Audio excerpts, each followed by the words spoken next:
السلام علیکم ورحمۃ اللہ وبرکاتہ۔ محترم ناظرین، آپ کا استقبال ہے ہمارے channel Islamic scholars and leaders پر۔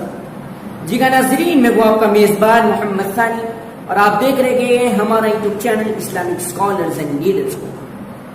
جیسا کہ آپ نے پچھلی ویڈیو میں سنا، سیدنا حضرت ابوبکر صدیق رضی اللہ تعالیٰ عنہ کی مکی زندگی کو، جس میں انہوں نے ایسے ظلم و ستم کے دور میں دین کی اشاعت میں ثابت قدم رہے، حضور اکرم صلی اللہ علیہ وسلم کا دفاع کرنے میں کسی ملامت گر کی ملامت سے بالکل نہیں ڈرے اور آپ صلی اللہ علیہ وسلم کی صحبت اختیار کرتے رہے۔ ایسے ظلم و ستم کے دور میں بے یار و مددگار مسلمانوں پر بے دریغ مال خرچ کرتے اور انہیں کفار قریش کی ایذا رسانی اور ظلم و ستم سے محفوظ رکھتے۔ تو آج میں ان کے آگے کی زندگی پر روشنی ڈالوں گا۔ اگر آپ ہمارے اس چینل پر نئے ہیں تو پلیز سبسکرائب کیجئے اور بیل آئیکن پر دبانا نہ بھولیے تاکہ ہماری نئی ویڈیوز کی نوٹیفیکیشن سب سے پہلے آپ کے پاس آئے گی۔ اگر ویڈیو پسند ہے تو لائک کیجئے اور اپنے دوستوں میں شیئر کیجئے۔ اگر آپ نے ہماری پچھلی ویڈیوز کو نہیں دیکھا تو اس کی لنک ہم نے ڈسکرپشن باکس میں دے دی ہے، تو آپ وہاں سے جا کر دیکھ لیجئے۔ تو چلیے شروع کرتے ہیں۔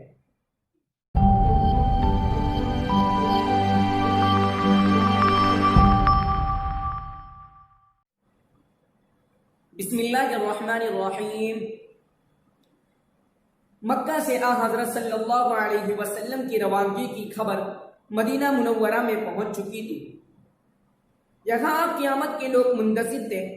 انصار کا بچہ بچہ آپ کو دیکھنے کے لیے تڑپ رہا تھا۔ مدینہ منورہ سے 3 میل فاصلے پر ایک بالائی آبادی ہے جسے مقام قبا کہتے ہیں۔ آپ کے عاشق صبح سویرے یہاں آ جاتے اور گردنیں اٹھا کر دیکھتے۔ جیسے کہ دھوپ کی تپش تیز ہو جاتی تو وہ حسرت و افسوس کے ساتھ گھر لوٹ جاتے اور یہ ان کا روز کا معمول بن جاتا ہے۔ ایک دن اسی طرح وہ حسرت و افسوس کے ساتھ گھر لوٹے ہوتے ہیں کہ ایک یہودی جو بالائی آبادی سے دیکھ رہا ہوتا ہے کہ اچانک اس کی نظر آپ صلی اللہ علیہ وسلم اور آپ کے رفقا پر پڑتی ہے جو سفید کپڑے زیب تن تھے۔ تو اس سے ضبط نہ ہو سکا اور وہ بے اختیار چلا اٹھا، لو اے عرب کے لوگوں، جس سردار کا تمہیں انتظار تھا وہ آ گئے ہیں۔ تو انصار نے جیسے ہی سنا تو وہ قابو نہ پا سکے اور آپ صلی اللہ علیہ وسلم کو دیکھنے کے لیے ایک بڑا جمع غفیر جمع ہو گیا۔ لوگوں کو سمجھ میں نہیں آ رہا تھا کہ حضور اکرم صلی اللہ علیہ وسلم کون ہے، کیونکہ آپ صلی اللہ علیہ وسلم اور حضرت ابوبکر صدیق رضی اللہ تعالیٰ عنہ ہم عمر یا کچھ سال بڑے تھے۔ تو چنانچہ حضرت ابوبکر صدیق رضی اللہ تعالیٰ عنہ نے سمجھ لیا کہ لوگوں کو آپ صلی اللہ علیہ وسلم کو پہچاننے میں دشواری ہو رہی ہے، اور چونکہ اس وقت دھوپ کی تپش بھی بہت زیادہ تیز تھی تو انہوں نے ایک چادر سے آپ صلی اللہ علیہ وسلم پر سایہ کیا تاکہ دھوپ کی تپش سے بھی بچا جا سکے۔ پھر لوگوں پر معاملہ واضح ہوا اور انہوں نے آپ صلی اللہ علیہ وسلم کو پہچان لیا۔ جب آپ صلی اللہ علیہ وسلم مدینہ منورہ تشریف لائے تو اس وقت انصار نے آپ کا شاندار استقبال کیا، جس کو حضرت انس بن مالک رضی اللہ تعالیٰ عنہ یوں بیان فرماتے گئے: استقبلهما زهاء 500 من الانصار حتى انتهوا اليهما فقالت الانصار انطلقا آمنين مطاعين۔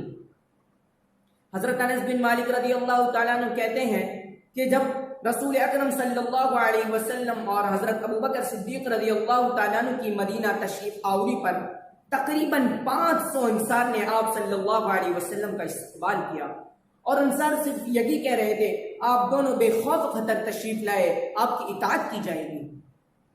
دوسری جگہ یہ کہتے ہیں: فما رأيت يوما قط أنور ولا أحسن من يوم دخل رسول الله صلی اللہ علیہ وسلم وابو بکر المدینہ۔ جس دن رسول اللہ صلی اللہ علیہ وسلم اور حضرت ابوبکر صدیق رضی اللہ تعالیٰ عنہ مدینہ منورہ تشریف لائے، اس دن سے زیادہ میں نے روشن اور خوبصورت دن میں نے اور کوئی نہیں دیکھا۔ جب آپ صلی اللہ علیہ وسلم اور حضرت ابوبکر صدیق رضی اللہ تعالیٰ عنہ مدینہ منورہ تشریف لائے تو اس کے چند روز کے بعد حضرت ابوبکر صدیق رضی اللہ تعالیٰ عنہ بیماری میں مبتلا ہو گئے، جسے سیدنا عائشہ صدیقہ رضی اللہ تعالیٰ عنہ بیان فرماتی ہے کہ جب آپ صلی اللہ علیہ وسلم مدینہ منورہ تشریف لائے تو حضرت ابوبکر صدیق رضی اللہ تعالیٰ عنہ اور حضرت بلال رضی اللہ تعالیٰ عنہ بیماری میں مبتلا ہو گئے۔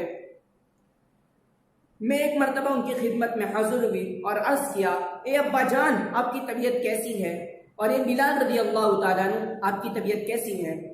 سیدہ عائشہ صدیقہ رضی اللہ تعالیٰ عنہ بیان کرتی ہے کہ جب حضرت ابوبکر صدیق رضی اللہ تعالیٰ عنہ بیماری میں مبتلا ہوئے تو ان کے زبان پر صرف یہی شعر جاری رہتا، کل امرئ مصبح فی اہلہ، کل امرئ مصبح فی اہلہ والموت ادنی من شراک نعلہ۔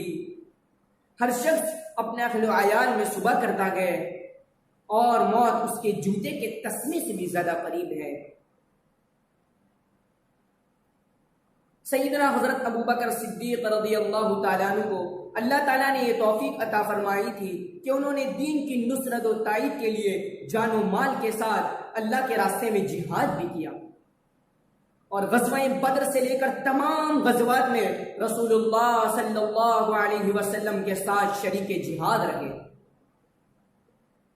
اور کبھی کبھی جنگ کی قیادت آپ کو میسر بھی ہو جاتی، جسے سیدنا سلمہ بن اکوع رضی اللہ تعالیٰ عنہ یوں بیان کرتے گئے، غزوت مع النبی صلی اللہ علیہ وسلم 7 غزوات وخرجت فيما يبعث من البعث 9 غزوات مرۃ علینا ابو بکر ومرۃ اسامہ۔ میں نے رسول اللہ صلی اللہ علیہ وسلم کے ساتھ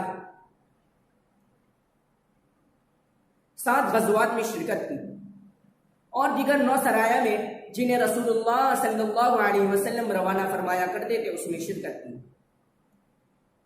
تو کبھی حضرت سیدنا ابوبکر صدیق رضی اللہ تعالیٰ عنہ ہمارے امیر ہوتے تو کبھی سیدنا اسامہ رضی اللہ تعالیٰ عنہ۔ اس بات سے ہمیں پتہ چلتا ہے کہ حضرت سیدنا ابوبکر صدیق رضی اللہ تعالیٰ عنہ کے اندر قیادت کی صفت موجود تھی۔ جب ہجرت کے دوسرے سال حق و باطل کا اولین معرکہ بدر ہوا تو اس وقت حضرت ابوبکر صدیق رضی اللہ تعالیٰ عنہ آپ صلی اللہ علیہ وسلم کی قیادت میں پیش تھے۔ جب آپ صلی اللہ علیہ وسلم کو ابو سفیان کے قافلے کے آنے کی خبر پہنچی تو انہوں نے لوگوں کو بلایا اور کہا کہ سرداران مکہ جنگ پر مصر ہے۔ پھر مشورے کے بعد آپ صلی اللہ علیہ وسلم نے لوگوں کو بلایا اور وہ سب یہاں تک چلے کہ میدان بدر میں پہنچے۔ جب رسول اللہ صلی اللہ علیہ وسلم میدان بدر میں پہنچے تو دیکھتے ہیں کہ کفار مکہ 1000 ہے اور صحابہ کرام کی جماعت 313 پر مشتمل ہے۔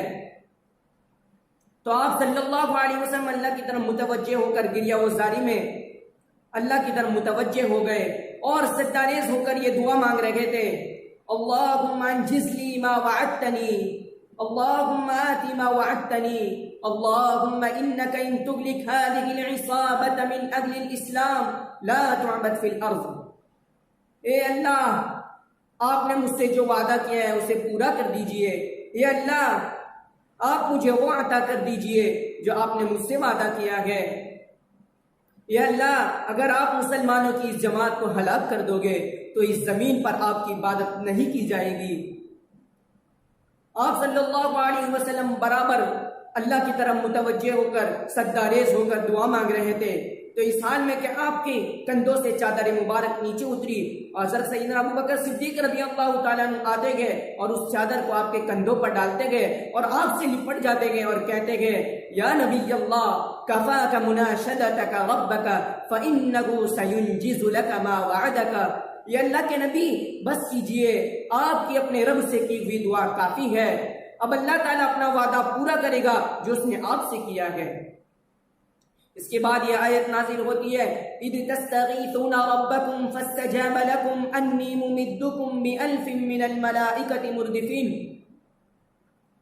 جب آپ اللہ سے مدد مانگ رہے تھے تو اس نے تمہاری دعا کو قبول کر لیا اور میں تمہاری مدد فرشتوں کے 1000 فرشتوں کے ذریعے سے کرنے والا ہوں جو ایک دوسرے کے بعد آنے والے ہیں۔ پھر آپ صلی اللہ علیہ وسلم کی مدد اللہ تعالیٰ نے فرشتوں کے ذریعے سے کی، اور یہ غزوہ بدر کی فتح مسلمانوں کی جھولی میں آئی۔ جب غزوہ بدر کے قیدی کو گرفتار کیا گیا تو اس کے بعد رسول اللہ صلی اللہ علیہ وسلم اور حضرت ابو بکر صدیق رضی اللہ تعالیٰ عنہ اور حضرت عمر فاروق رضی اللہ تعالیٰ عنہ سے رائے طلب کی کہ ان کے بارے میں کیا معاملہ کیا جائے۔ تو حضرت ابو بکر صدیق رضی اللہ تعالیٰ عنہ نے فرمایا، اے اللہ کے نبی، یہ ہمارے چچا زاد بھائی اور خاندان کے لوگ ہیں، سو میری تو رائے یہ ہے کہ آپ ان سے فدیہ لے لیجئے تاکہ ہمیں کفار کے مقابلے میں قوت حاصل ہو، اور کیا جب کہ اللہ انہیں اسلام کی دعوت دے دے۔ پھر آپ صلی اللہ علیہ وسلم حضرت عمر فاروق رضی اللہ تعالیٰ عنہ کی طرف متوجہ ہوتے گئے اور کہتے ہیں، اے عمر آپ کی کیا رائے ہے؟ تو حضرت عمر فاروق رضی اللہ تعالیٰ عنہ کہتے ہیں، اے اللہ کے نبی، اللہ کی قسم میری رائے حضرت ابو بکر صدیق رضی اللہ تعالیٰ عنہ کی رائے کے موافق نہیں، میری رائے یہ ہے کہ آپ ان کو ہمارے حوالے کیجئے تاکہ ہم ان کی گردنیں اڑا دیں۔ عقیل کو علی رضی اللہ تعالیٰ عنہ کے حوالے کیجئے اور فلاں کو میرے حوالے کیجئے تاکہ میں اس کی گردن اڑا دوں، کیونکہ اس کے سرغنے اور سردار ہیں۔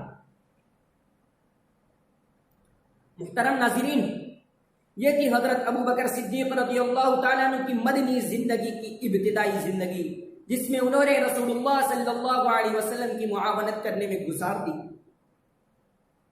اگر آپ ہماری اس چینل پر نئے تو پلیز سبسکرائب کیجئے اور بیل آئیکن پر دبانا نہ بھولیے تاکہ ہماری نئی ویڈیوز کی نوٹیفیکیشن سب سے پہلے آپ کے پاس آئے گی۔ اگر ویڈیو پسند آئے تو لائک کیجئے اور اپنے دوستوں میں شیئر کیجئے۔ اگر آپ نے ہماری پچھلی ویڈیوز کو نہیں دیکھا تو اس کے لنک ہم نے ڈسکرپشن باکس میں دے دی ہے، تو آپ وہاں سے جا کر دیکھ لیجئے۔ میں وہ آپ کا میزبان محمد ثانی، السلام علیکم ورحمۃ اللہ وبرکاتہ۔